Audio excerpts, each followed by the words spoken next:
Hello, welcome to Know About History channel. Hope you like it.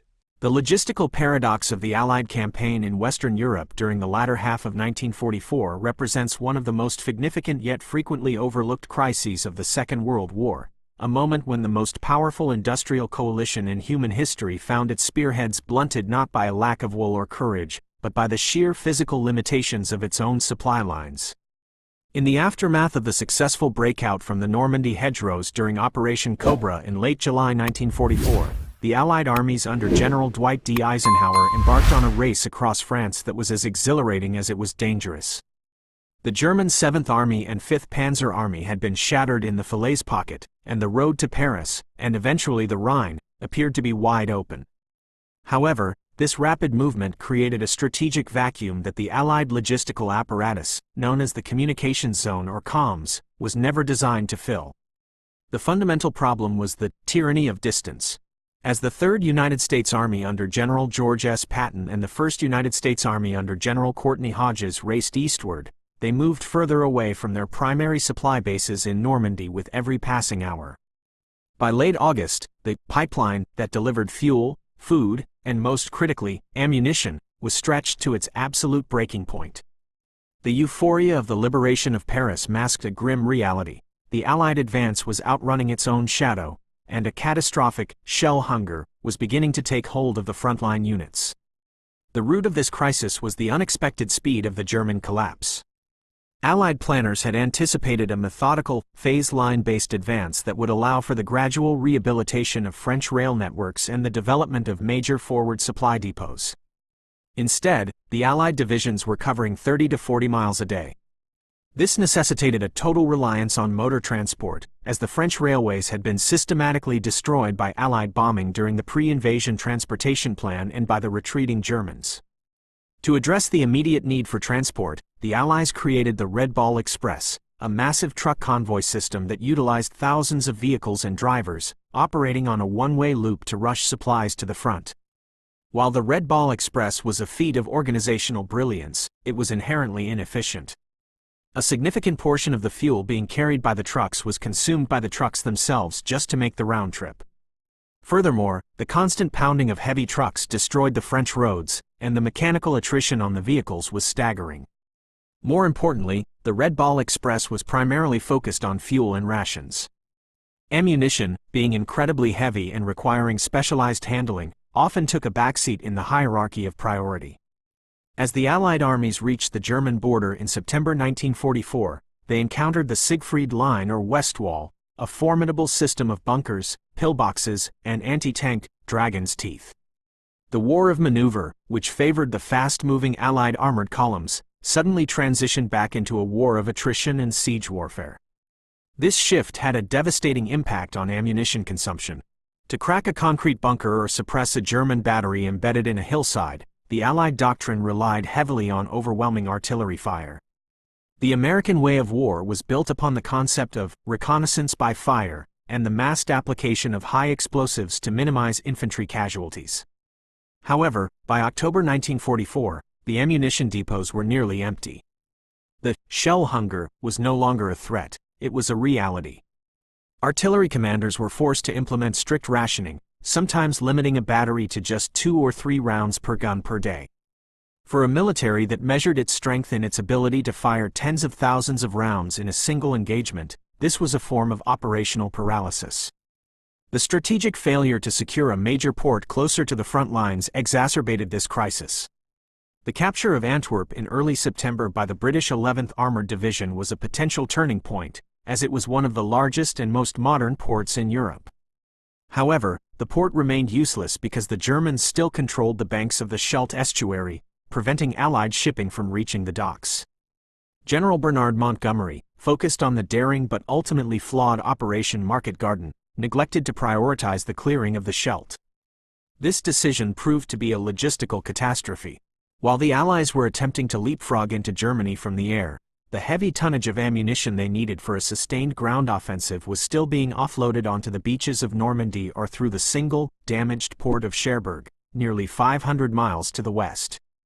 Every ton of 105mm or 155mm shells had to be hauled across the entirety of France by truck, a process that was slow, labor-intensive, and prone to disruption by the deteriorating autumn weather. The impact on the frontline soldier was immediate and bloody. In the Hurtgen Forest, a dense, rain-soaked nightmare of a battlefield, American divisions were sent into a meat grinder against entrenched German defenders. Without the usual umbrella of overwhelming artillery support, the infantry was forced to engage in brutal, close-quarters combat for every yard of ground. The lack of shells meant that German mortar teams and machine gun nests could operate with relative impunity, as there were no rounds to spare for counter-battery fire. The casualties in the Hurtgen Forest were among the highest of the war, a direct consequence of the ammunition crisis. Similarly, in the Lorraine campaign, Patton's Third Army was forced to slow its advance toward the Saar region because the guns were silent. The Germans, sensing this loss of momentum, were able to reorganize their defenses, turning what could have been a decisive Allied breakthrough into a grinding stalemate that lasted through the winter. The crisis was not merely a matter of transportation, it was also a failure of industrial forecasting. In the summer of 1944, there was a widespread belief in Washington and London that the war in Europe would be over by Christmas. Based on this optimism, the War Production Board in the United States had authorized a drawdown in the manufacturing of heavy artillery shells to prioritize the production of items needed for the Pacific Theater or for the eventual occupation of Germany.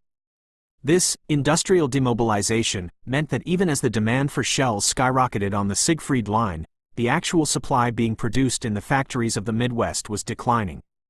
When the crisis became apparent in October, it was too late to immediately rectify the situation. The lead time for manufacturing a 155mm shell, from the smelting of the steel to the filling of the casing with high explosives and its shipment across the Atlantic, was several months. The Allied armies were essentially living on the fat of their pre-invasion stockpiles, and that fat had been consumed during the race across France. The Battle of the Bulge in December 1944 was, in many ways, the ultimate test of the Allied logistical system during this period of scarcity. Adolf Hitler's offensive was predicated on the belief that the Allied supply lines were overextended and that their reserves of fuel and ammunition were dangerously low. During the initial days of the German breakthrough, Allied units found themselves fighting with their backs against their own supply dumps. At the besieged town of Bastogne, the 101st Airborne Division and elements of the 10th Armored Division were notoriously low on ammunition, forcing gunners to wait until German tanks were within point-blank range before firing.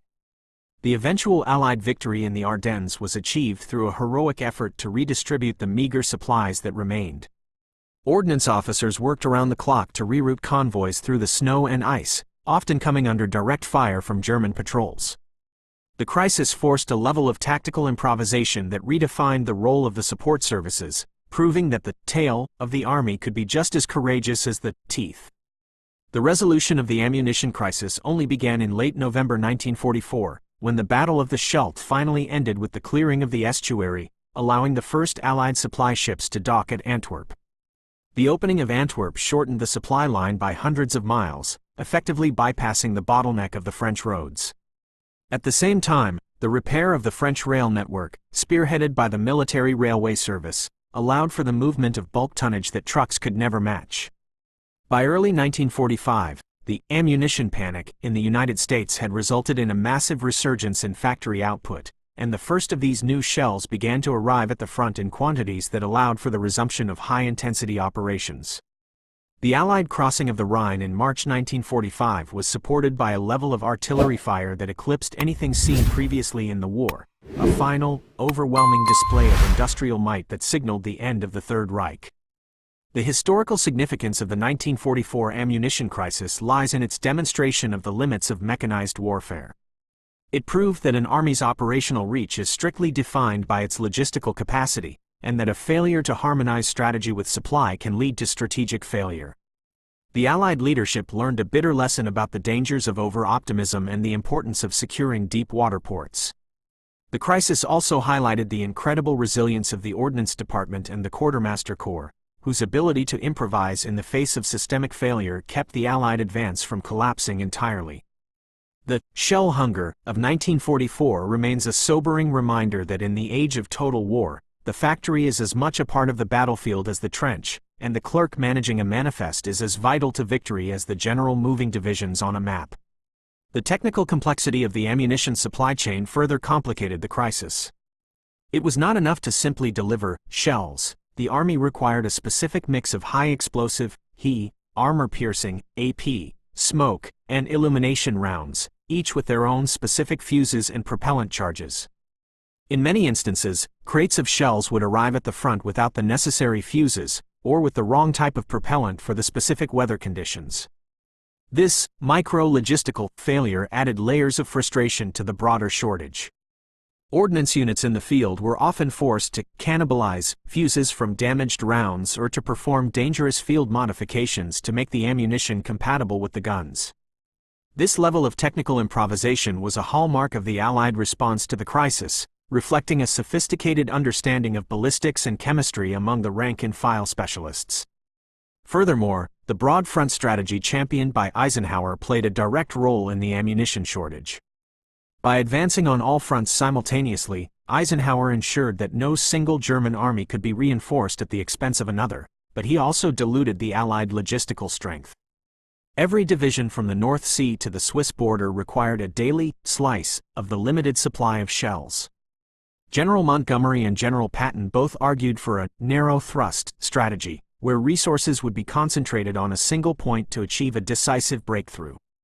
While Eisenhower's strategy was arguably more stable and prevented a German counterattack on a vulnerable flank, it made the ammunition crisis a universal problem across the entire theater. There were no quiet sectors where ammunition could be diverted from. Everyone was hungry for steel at the same time. The role of General John C. H. Lee, the commander of the comms, remains a subject of intense historical debate.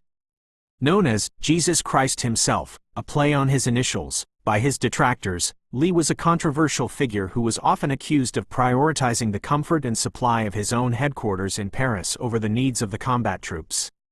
While Lee was a brilliant logistical organizer, his decision to move his massive staff into the luxury hotels of Paris at the height of the transport crisis was seen as a profound moral failure. Thousands of trucks and hundreds of tons of fuel were diverted to facilitate this move, resources that many combat commanders believed should have been used to move ammunition to the front. The tension between the combat and service branches of the Army reached a fever pitch during the autumn of 1944, a friction that was exacerbated by the daily reality of the shell rationing. The impact of the crisis on the German perspective is also revealing. Field Marshal Gerd von Rundstedt and other German commanders noted the sudden decrease in Allied artillery activity in October and November. They correctly interpreted this not as a loss of Allied will, but as a logistical failure. This gave the German High Command the confidence to withdraw their most valuable panzer divisions from the front lines to refit them for the Ardennes offensive. In a very real sense, the Allied ammunition crisis provided the breathing room that the Germans needed to launch their last great gamble of the war. Had the Allied guns remained as active in October as they had been in August, the German army likely would not have had the capacity to assemble the forces necessary for the Battle of the Bulge. The human element of the crisis can be seen in the diaries and letters of the artillerymen themselves. Men who had been trained to believe in the absolute superiority of Allied firepower were suddenly forced to watch as German infantry moved across open fields, unable to fire because they were down to their last 5 rounds. The psychological toll of being unable to support the doughboys in the foxholes was immense. Artillery officers spoke of the shame of being silent while the infantry was being decimated. This shared experience of scarcity forged a grim bond between the branches, but it also left a legacy of resentment toward the logistical masters in the rear who seemed unable to solve the problem. The industrial rebound of early 1945 was a testament to the sheer scale of the arsenal of democracy. Once the ammunition panic took hold, the U.S. government utilized the Defense Plant Corporation to reopen mothballed factories and to build new ones in record time. Women, who had already been a major part of the workforce, took on even more grueling shifts in the shell-filling plants. The logistical chain was also modernized, with the introduction of palletization and more efficient cargo handling techniques that reduced the time it took to move a shell from the factory floor to the ammunition supply point, ASP, in Europe. The lesson learned was that, just-in-time, delivery was a recipe for disaster in war. What was needed was a just-in-case surplus. In the final analysis, the ammunition crisis that nearly stopped the Allied advance was a conflict within a conflict, a war of tonnage, transport, and time. It was a crisis that tested the unity of the Allied command, the resilience of the industrial base, and the endurance of the individual soldier. While the Allies eventually overcame the shell hunger, the cost in time and human lives was profound. The war in Europe lasted several months longer than it might have if the logistical pipe had been widened sooner. The silent guns of the autumn of 1944 remain a powerful symbol of the fact that in the era of industrial slaughter, the most important victory is often the one won in the ledger and on the loading dock. The Allied advance was not stopped by the enemy's steel, but by the absence of its own, a historical lesson in the absolute primacy of logistics in the conduct of modern war. The structural issues within the Allied logistical framework also pointed toward a lack of coordination between the Army Service Forces, ASF, in the United States, led by Lieutenant General Brian Somervell, and the theater-level commanders. Somervell was a proponent of centralized control and rigorous efficiency, but his office often lacked a clear picture of the shifting tactical requirements in Europe. For instance, the ASF continued to ship anti-aircraft ammunition in massive quantities long after the Luftwaffe had ceased to be a major threat, taking up valuable space on ships and trucks that could have been used for the much-needed 105mm He rounds. This momentum of the bureaucracy meant that the supply chain was often delivering what had been ordered 6 months ago, rather than what was needed yesterday. The inability to pivot the industrial and logistical focus quickly was a significant factor in the duration of the crisis.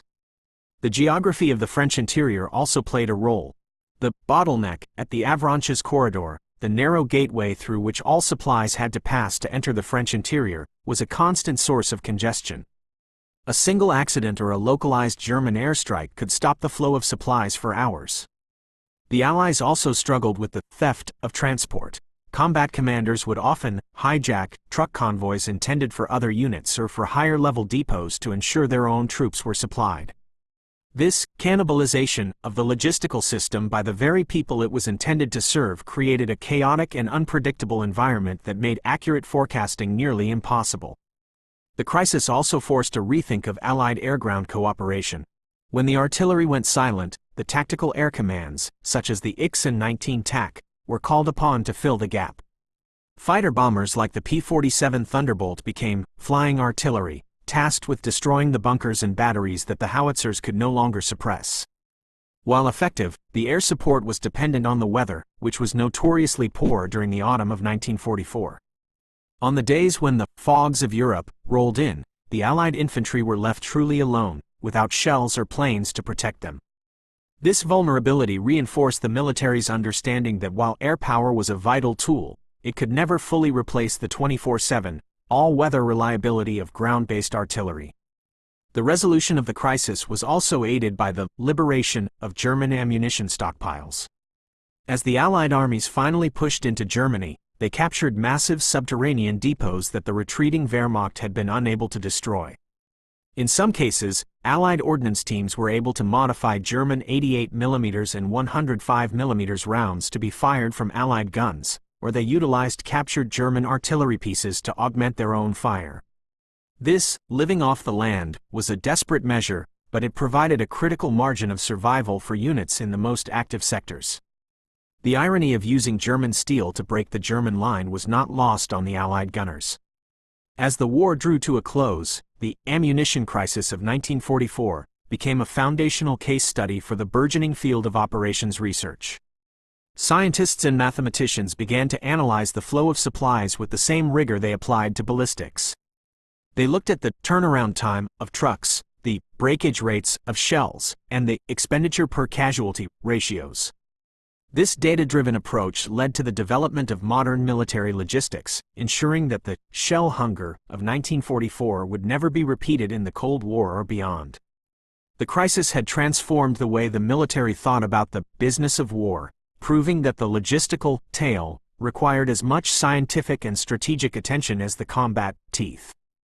The legacy of the crisis is also found in the ruins of the French and Belgian towns that were bypassed or left in stalemate during the autumn of 1944. The delay in the Allied advance meant that many of these areas were subjected to months of additional occupation and V-weapon bombardment. For the civilians caught in the crossfire, The logistical failure of the Allies was a personal tragedy that resulted in the destruction of their homes and the loss of their lives.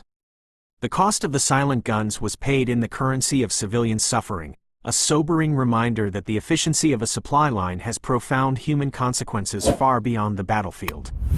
In the final assessment, the story of the 1944 ammunition crisis is a story of a system that was pushed beyond its design limits and survived through sheer grit and localized brilliance. It was a failure of the grand machine, but a triumph of the individual operator. The Allied advance was nearly stopped, but it was sustained by the thousands of nameless drivers, clerks, and ordnance specialists who refused to let the guns go completely silent. They were the ones who turned the tide of the ton-mile war, proving that in the end, the most powerful weapon in the Allied arsenal was not the shell itself, but the collective will to deliver it against all odds.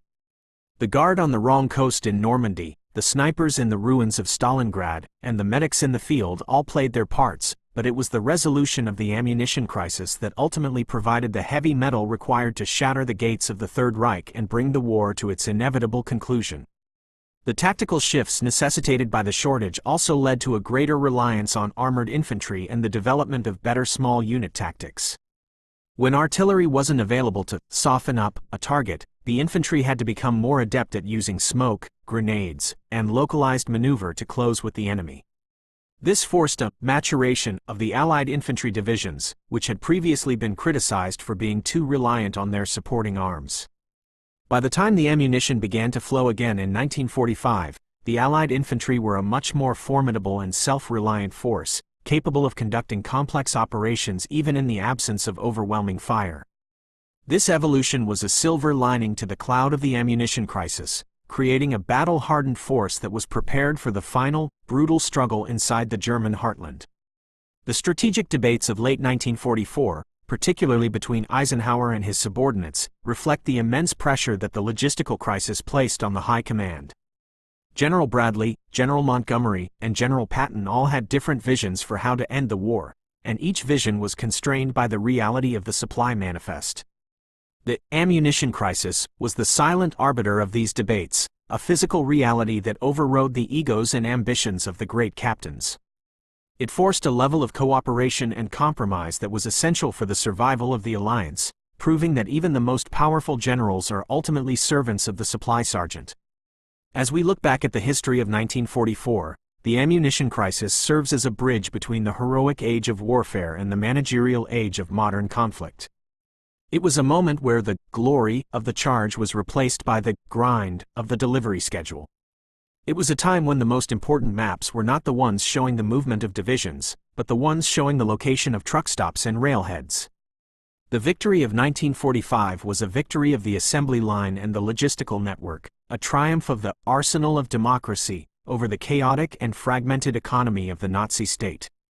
The shell hunger was the final challenge that the Allies had to overcome to prove their mastery of the modern world, and their success in doing so changed the nature of warfare forever. In concluding this analysis, the 1944 ammunition crisis remains one of the most compelling examples of friction, in the Clausewitzian sense, the thousands of tiny, unpredictable factors that combine to make the simple things in war incredibly difficult. The Allied advance was nearly stopped because the simple act of moving a piece of steel from point A to point B became an almost insurmountable task. The resolution of this crisis was the final logistical victory of the war, a triumph that was as essential as D-Day or the crossing of the Rhine. The iron that finally broke the German army was not just fired from a gun, it was moved by a truck, carried by a train, and managed by a clerk, a collective effort that turned a near disaster into a final, resounding victory. The Allied advance moved forward because the logistics of liberation eventually found a way to bridge the gap between the factory and the front, ensuring that the light of freedom would never again be threatened by a lack of the steel needed to defend it. The strategic focus on the Rhine crossings in early 1945 saw the culmination of these lessons. The Allies did not just attack the river, they engineered the assault with a level of logistical preparation that included the pre-positioning of millions of rounds of ammunition in massive, surge depots. They had learned that to maintain the momentum of an advance, the supply line had to be built ahead of the troops, not behind them. This forward-looking logistics became the hallmark of the final Allied offensives, allowing for a sustained and relentless pressure that the German army, with its own crumbling supply lines, could no longer withstand. The ammunition crisis had been the crucible in which this new, more professionalized way of war was forged, a lethal evolution that ensured the total destruction of the Axis powers. The story of the 1944 ammunition crisis is also a story of the civilian workforce in the United States and Britain. The Rosie the Riveters were joined by the shell fillers, women who worked in hazardous conditions with volatile explosives to ensure the boys at the front had what they needed. The massive increase in production in late 1944 was a civilian achievement as much as a military one, a total war effort that linked the living rooms of the Midwest to the forests of the Ardennes. The shell hunger was a shared burden that, once recognized, was met with a shared determination to overcome. This unity of purpose was the true, secret weapon of the Allies, a force that no amount of German bunkers or dragon's teeth could ever hope to stop. The final irony of the crisis is that the very speed of the Allied victory in 1945 was made possible by the lessons learned during the stall of 1944. The efficiency of the Antwerp-based supply system and the revitalized rail networks meant that when the breakout from the Rhine finally occurred, the Allied armies never again faced a shortage of ammunition. They raced across Germany with a logistical tail that was as fast as their armored teeth, a perfect synchronization of power and supply that brought the war to a swift and decisive end. The crisis had been a necessary, if painful, transition to a higher level of military capability, a lesson in the absolute necessity of the boring aspects of war for the achievement of the heroic ones. The ammunition crisis that nearly stopped the Allied advance ended by making that advance unstoppable, a paradox of history that remains as relevant today as it was in the mud and the blood of 1944. The depth of the historical record, from the files of the comms to the personal papers of the soldiers in the field, confirms that the ammunition crisis was a multifaceted catastrophe that required a multifaceted solution. It was a crisis of ports, a crisis of trucks, a crisis of factories, and a crisis of command. But above all, it was a crisis of distance, the physical gap between the heart of the arsenal of democracy and the front lines of the fight for freedom. The closing of that gap was the greatest logistical achievement of the war, a silent victory that allowed the loud guns of the Allied armies to finish the job and liberate a continent.